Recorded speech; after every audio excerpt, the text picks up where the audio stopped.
Hello everyone, welcome to the HardReset channel, and today I'm going to show you how to enable or disable focus guide on the Canon EOS R50 camera.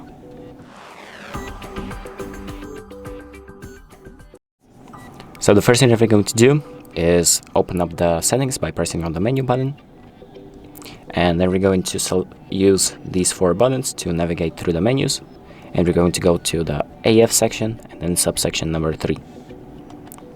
And now we're going to select the focus guide option and click set to select it. And here you can also select on or off.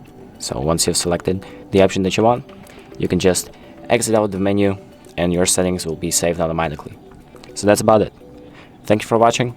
I hope this video helps, and make sure to like and subscribe.